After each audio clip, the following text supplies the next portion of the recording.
اعوذ باللہ من الشیطان الرجیم بسم اللہ الرحمن الرحیم۔ السلام علیکم۔ سنڈے مدرسہ میں آپ کا استقبال کرتی ہوں۔ امید کرتی ہوں کہ آپ نے پچھلے ایپیسوڈ میں جو سورہ بینہ کی تلاوت کی گئی تھی اس کی بہت اچھے سے گھر پہ بیٹھ کے پریکٹس کیا ہوگا۔ اسی کے ساتھ آج ہم نیا سورہ کریں گے، سورہ زلزلہ یعنی سورہ زلزال۔ یہ سورہ بھی مدنی سورہ ہے، اس میں بھی ٹوٹل 8 آیت ہے اور یہ سورہ کی بھی اپنی ایک مقام ہے، ایک فضیلت ہے۔ تو چلیے اس سورہ کے بھی حرف کو الگ الگ کر کے پڑھتے ہیں، ایک ایک مخرج، ایک ایک اعراب کے ساتھ، اور پھر کوشش کریں گے کہ ایک ساتھ پڑھیں۔ تو چلیے ہم شروع کرتے ہیں سورہ زلزال۔ بسم اللہ الرحمن الرحیم۔ الف زیر ای، دال الف زبر دا، اذا، زا لام پیش زل، زا زیر زی، زل زی، لام زبر لا، زل زی لا، تا لام زیر تل، اذا زلزلت، الف رو زبر ار، زود پیش زو، ارضو، اذا زلزلت الارض، زا لام زیر زل، زا الف زبر زا، زلزا لام زبر لا، زلزال، ہا الف زبر ہا، زلزالہا۔ وقف بھی کی کر رہے ہیں اور لام الف بھی آیا ہوا ہے، تو ہم اگر وقف بھی کریں گے تو بھی الف پڑھیں گے اور کنٹینیو کریں گے تو بھی الف پڑھیں گے۔ تو ہم یہاں پہ وقف کر رہے ہیں کیونکہ آیت کمپلیٹ ہو گئی۔ اذا زلزلت الارض زلزالہا، واو زبر وا، الف خو زبر اخ، و اخ، رو زبر را، و اخر، جیم زبر جا، و اخرج، تا لام زیر تل، و اخرجت، الف رو زبر ار، زود پیش زو، اردو، و اخرجت الارض، الف سا زبر اس، قوف الف زبر کو، اس کو، لام زبر لا، اسکول، ہا الف زبر ہا، اسکولہا، و اخرجت الارض اسکولہا، واو زبر وا، قوف الف زبر کو، وقو، لام لام زبر لل، وقولل، الف نون زیر ان، سین الف زبر سا، انسا، نون پیش نو، انسانو، وقول الانسان، میم الف زبر ما، لام زبر لا، مالا، ہا الف زبر ہا، مالہا، وقول الانسان مالہا۔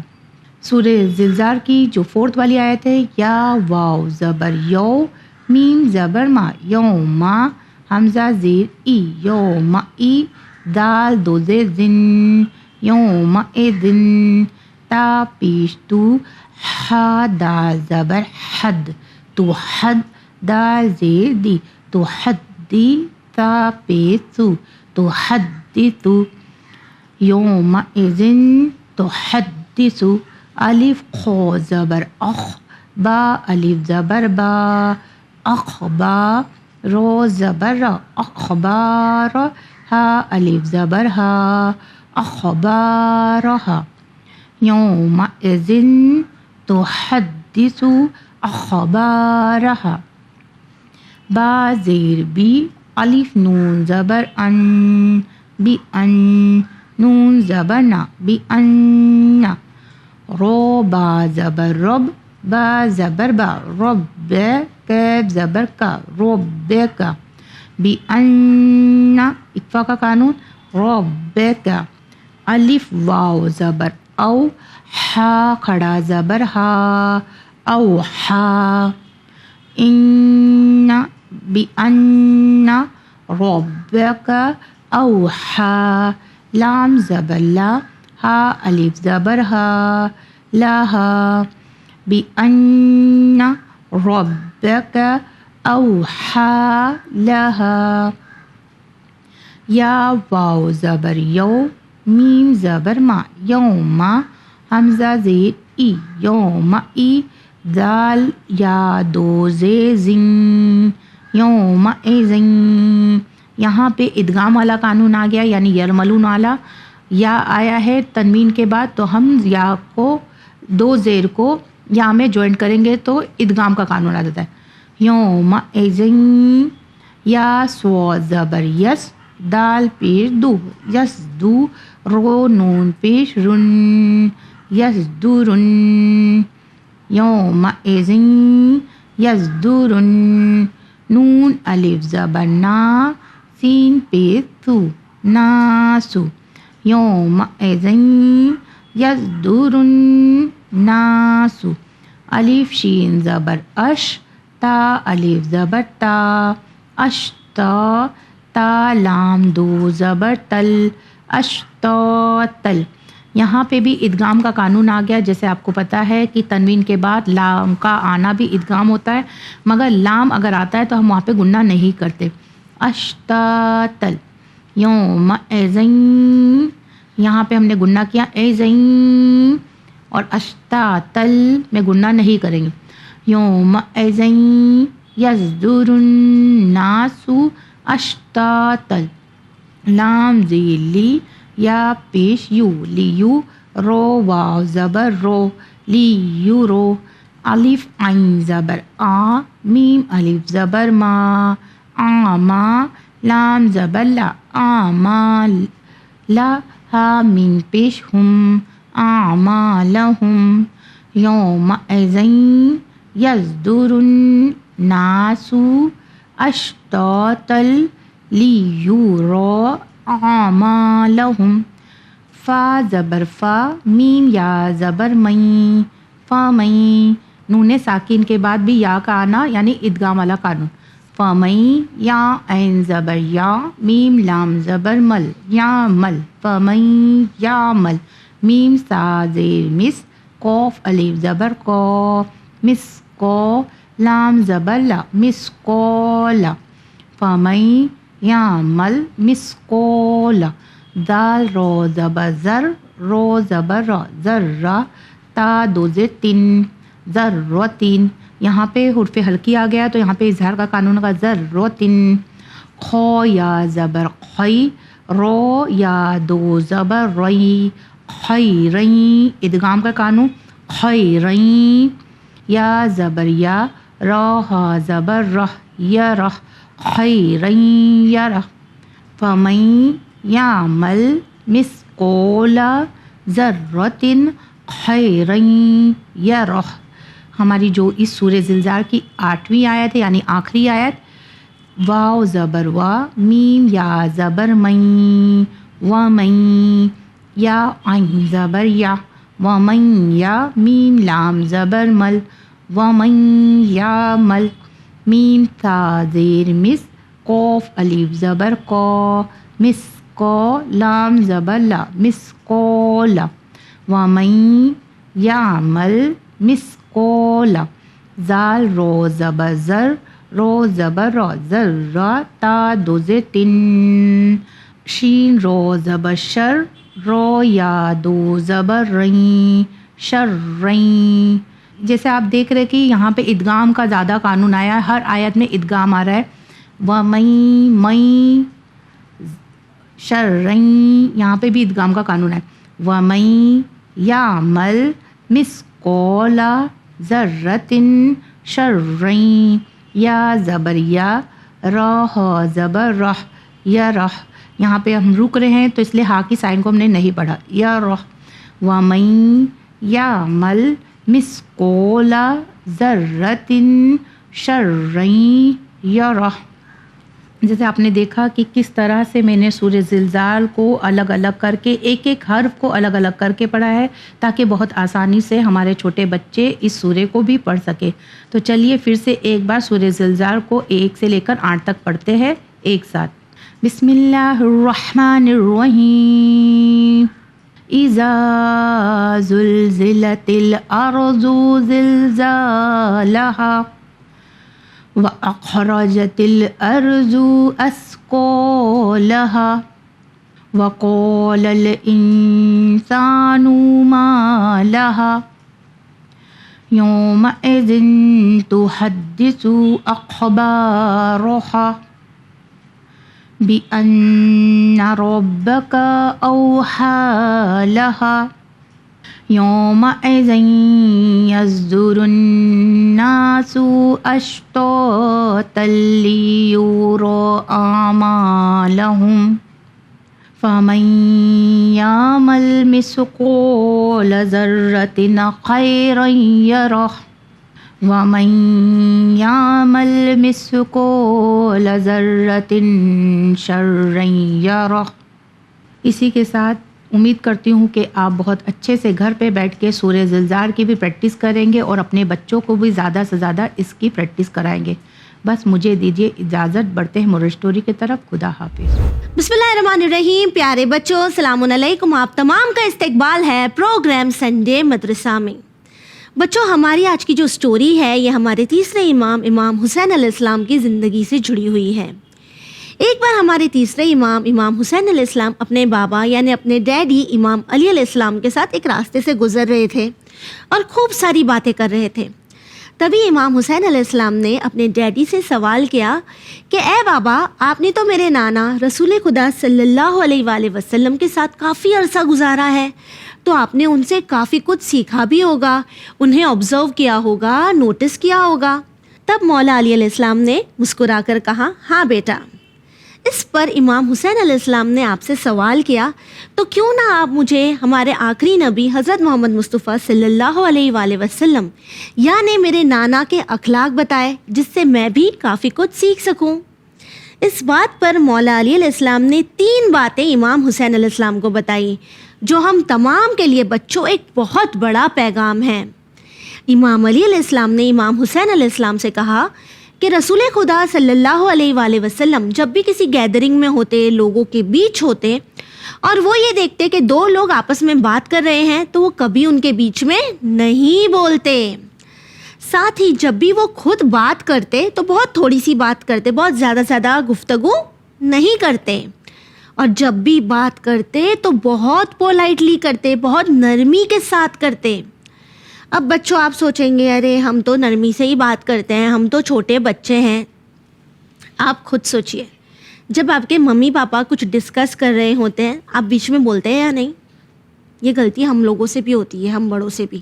ہمیں بھی خیال رکھنا چاہیے، آپ چھوٹے بچوں کو بھی خیال رکھنا چاہیے کہ جب ہم دیکھتے ہیں کہ کوئی بڑا ہمارے سامنے بات کر رہا ہے، کچھ ڈسکس کر رہا ہے، تو ہمیں چپ رہنا چاہیے، خاموش رہنا چاہیے، بیچ میں نہیں بولنا چاہیے۔ پھر اگر ہمیں کوئی چیز چاہیے ہوتی ہے، مثلاً ہمیں نئی بیگ چاہیے ہوتی ہے، تو ہم ہماری مما پاپا کے پیچھے کتنا پیچھے پڑ جاتے ہیں، آپ ہمیں یہ بیگ دلائیے، ہمیں چاہیے ہی، ہمیں دلا دیجیے، ہمیں دلا دیجیے، ہمیں دلا دیجیے۔ آپ کنٹینیوسلی ان کے پیچھے پڑ جاتے ہیں نا، جبکہ رسول خدا صلی اللہ علیہ وآلہ وسلم سے ہم کیا سیکھتے ہیں؟ ہمیں شارٹ میں اپنی بات بتا دینا چاہیے۔ آپ شارٹ میں کہہ سکتے ہیں ہماری بیگ پھٹ گئی ہے یا ہماری بیگ کی زپ خراب ہو گئی ہے، آپ ہمیں نئی بیگ دے دیجیے، شارٹ میں بول سکتے ہیں۔ لیکن نہیں، ہم پورا دن ہماری ممی پاپا سے کہتے ہیں کہ ہمیں دلا دیجیے۔ پھر اگر وہ نہ کہہ دے تو کیا ہم پولائٹ رہتے ہیں؟ نہیں، ہمیں غصہ آ جاتا ہے، پھر ہم چلانے لگتے ہیں اور اپنے پیرنٹس سے کہتے ہیں آپ ہماری کبھی بات نہیں سنتے، آپ ہمیں کچھ نہیں دلاتے، آپ اچھے ممی پاپا نہیں ہیں، میرے فرینڈ کے ممی پاپا ساری چیزیں دلاتے ہیں۔ تو کیا ہمیں ایسا کرنا چاہیے؟ ہمیں ایسا نہیں کرنا چاہیے۔ ہمیں کوشش کرنی چاہیے اور ہمیں دعا کرنی چاہیے کہ ہم ہمارے آخری نبی حضرت محمد مصطفیٰ صلی اللہ علیہ وآلہ وسلم کے اخلاق سے سیکھ سکیں۔ اب آئیے دیکھتے ہیں سسٹر فاطمہ آپ کے لیے کیا لے کر آئی ہیں۔ السلام علیکم ڈیئر کڈز۔ پچھلی بار اگر آپ کو یاد ہو ہم نے بات کی تھی ہمارے 9ویں امام محمد تقی علیہ السلام کے بارے میں۔ آج ہم بات کریں گے امام علی نقی علیہ السلام کے۔ یہ آپ کے اور ہمارے 10ویں امام ہیں۔ آپ کے بابا ہیں امام جواد یا امام محمد تقی علیہ السلام۔ آپ کی والدہ کا نام تھا بی بی سمانہ خاتون سلام اللہ علیہا۔ امام علیہ السلام کی ولادت 15 ذی الحجہ کو مدینے کے ساریہ نامی گاؤں میں ہوئی تھی۔ امام علیہ السلام کی کچھ روایتوں میں ملتا ہے کہ ولادت رجب میں ہوئی تھی، پر زیادہ کر کے جو مشہور روایت ہے وہ ہے 15 ذی القعدہ کی۔ خیر، اس کے بعد امام علیہ السلام کے کئی ٹائٹلز ملتے ہیں، جس میں سے ایک ہے امام ہادی علیہ السلام۔ ان کو النقی بھی کہا جاتا ہے، الطیب بھی کہا جاتا ہے۔ اس طرح سے امام کے بہت سارے ٹائٹلز ہم لوگوں کو ملتے ہیں۔ امام علیہ السلام کو ہمیشہ کی طرح جیسے عباسی خلیفہ کرتے تھے ان لوگوں نے مدینہ چھڑوا دیا اور امام علیہ السلام کو فورس کیا کہ وہ آ کر سامرہ میں رہیں، اور امام علیہ السلام آ کر وہاں رہنے لگے، اسی لیے انہیں بھی عسکری کہا جاتا ہے، جس طرح ہم 11ویں امام کو عسکری کہتے ہیں، اور یہ دونوں وہاں پر عسکرین کے نام سے مشہور تھے۔ امام علیہ السلام 20 سال رہے سامرہ میں، اور جیسے ہمیشہ ہوتا ان کے ساتھ بھی یہی ہوا کہ وہاں کے لوگوں کے دلوں میں امام علیہ السلام کے لیے ایک اسپیشل جگہ بن گئی، لوگ ان سے محبت کرنے لگے۔ لیکن امام علیہ السلام جو سامرہ میں رہتے تو وہ ہر وقت ہاؤس اریسٹ میں رہتے، یعنی ان کے اوپر کڑی نگرانی رکھی جاتی اور وہ کیا کر رہے ہیں ان کے ہر موو پر توجہ دی جاتی۔ امام کی کل زندگی 40 سال تھی، جس میں سے 20 سال انہوں نے سامرہ میں گزار دیے۔ پھر وہی ہوا کہ امام علیہ السلام کی بڑھتی ہوئی پاپولیرٹی لوگوں کے درمیان وہاں کے بادشاہ کو کھلنے لگی، اور پھر اس نے بھی کیا کیا، المعتز جو تھا اس نے امام علیہ السلام کو زہر دلوا دیا اور ان کی شہادت سامرہ میں واقع ہو گئی۔ بچوں اگر آپ دیکھیں انشاءاللہ آپ کا اور ہمارا سامرہ جانا نصیب ہو تو 10ویں امام جو ان کا گھر تھا وہیں پر وہ دفن ہے، اور آج سامرہ میں یہ بھی ایک زیارت گاہ ہے ہم لوگوں کے لیے کہ جب ہم وہاں جاتے ہیں تو ہم امام علیہ السلام کی قبریں دیکھتے ہیں۔ 10ویں امام بھی وہیں دفن ہیں اور 11ویں امام بھی وہیں دفن ہے، اور یہ امام علیہ السلام کا گھر تھا کہ جہاں یہ لوگ رہا کرتے۔ اور جس طرح ہر امام اپنے بابا کی نماز جنازہ پڑھاتا ہے یا ایک معصوم دوسرے معصوم کی نماز جنازہ پڑھاتا ہے، اسی طرح امام حسن عسکری علیہ السلام نے اپنے بابا کی نماز جنازہ پڑھائی اور اس کے بعد وہ امامت کے منزل پر فائز ہو گئے۔ اور بچوں آپ جانتے ہیں اپنے بابا کی طرح امام ہادی علیہ السلام کو بھی بہت ہی کم سنی میں امامت ملی تھی، یعنی وہ تو 9 سال کے تھے جب امام محمد تقی علیہ السلام کو امامت ملی، لیکن امام علی نقی علیہ السلام جب 7 یا 8 سال کے تھے تبھی انہیں امامت ملی تھی۔ لیکن اس بار ایج کا کوئی ڈسکشن نہیں ہوا تھا، کیونکہ امام محمد تقی علیہ السلام کو 9 سال کی عمر پہ امامت پر لوگوں نے فائز ہوتے ہوئے دیکھا تھا، اور ان لوگوں نے جو بھی ان کے ڈاؤٹس تھے کلیئر ہو گئے تھے اور وہ جانتے تھے کہ یہی صحیح امام ہے۔ بچوں آج بس اتنا، ہم انشاءاللہ اگلے ایپیسوڈ میں بات کریں گے 11ویں امام علیہ السلام کے بارے میں۔ مجھے دیجیے اجازت، دیکھتے ہیں سسٹر سکینہ آپ کے لیے کون سے سورہ کی تفسیر لائی ہیں۔ السلام علیکم بچوں، آج کے ایپیسوڈ میں ہم سورہ مرسلات کی تفسیر کو ڈسکس کریں گے۔ سورہ مرسلات قرآن کا 77 نمبر کا سورہ ہے اور یہ ایک مکی سورہ ہے، یعنی یہ سورہ مکے میں نازل ہوا تھا۔ یہ سورہ آپ کو قرآن کے 29 پارے میں ملے گا اور اس سورہ میں ٹوٹل 50 آیتیں ہیں۔ تو آئیے آج کی تفسیر کو سٹارٹ کرتے ہیں۔ بسم اللہ الرحمن الرحیم۔ آیت نمبر 1، والمرسلات عرفا۔ اس آیت میں اللہ فرماتا ہے ان کی قسم جنہیں تسلسل کے ساتھ ہی بھیجا گیا ہے۔ تو آیت نمبر 1 میں خداوند عالم نے کہا ہے کہ ان کو بھیجا ہے، ان سے مراد ہے ان فرشتوں کی جنہیں خداوند عالم نے بھیجا ہے دنیا پہ پیغام الہی کو لے کر۔ آیت نمبر 2، فالعاصفات عصفا۔ اس آیت میں اللہ فرماتا ہے ان کی قسم جو تیز رفتار سے چلنے والے ہیں۔ تو آیت نمبر 2 میں خداوند عالم نے بتایا ہے کہ وہ فرشتے کی سپیڈ کتنی ہوتی ہے، یعنی کہا گیا کہ جتنی ہوا فاسٹ ہوتی ہے اتنے ہی اس فرشتے کی سپیڈ ہوتی ہے۔ آیت نمبر 3، والناشرات نشرا۔ اس آیت میں اللہ فرماتا ہے اور قسم ہے ان فرشتوں کی جو اشیاء کو منتشر کرنے والے ہیں۔ آیت نمبر 3 میں خداوند عالم فرشتوں کی قسم کھاتا ہے، کہتا ہے ان فرشتوں کی قسم جو اس دنیا پہ وہی لے کے آتے ہیں خداوند عالم کی طرف سے۔ آیت نمبر 4، فالفارقات فرقا۔ اس آیت میں اللہ فرماتا ہے قسم ہے ان فرشتوں کی جو حق اور باطل کو جدا کرنے والے ہیں۔ تو آیت نمبر 4 میں خداوند عالم قسم کھاتا ہے ان فرشتوں کی کہ جو حق اور باطل کو، یعنی جو رائٹ اور رانگ کو جدا کرنے والے ہیں۔ جب وہ خداوند عالم کی طرف سے وہی لے کے آتے ہیں تو اللہ کا پیغام لے کے آتے ہیں، تو اس کی مدد سے حق اور باطل میں انسان ڈفرینشیٹ کر سکتا ہے۔ آیت نمبر 5، فالملقیات ذکرا۔ اس آیت میں اللہ فرماتا ہے کہ پھر ذکر کو نازل کرنے والے ہیں۔ آیت نمبر 6، عذرا او نذرا۔ اس آیت میں اللہ فرماتا ہے تاکہ عذر تمام ہو یا خوف پیدا کرایا جائے۔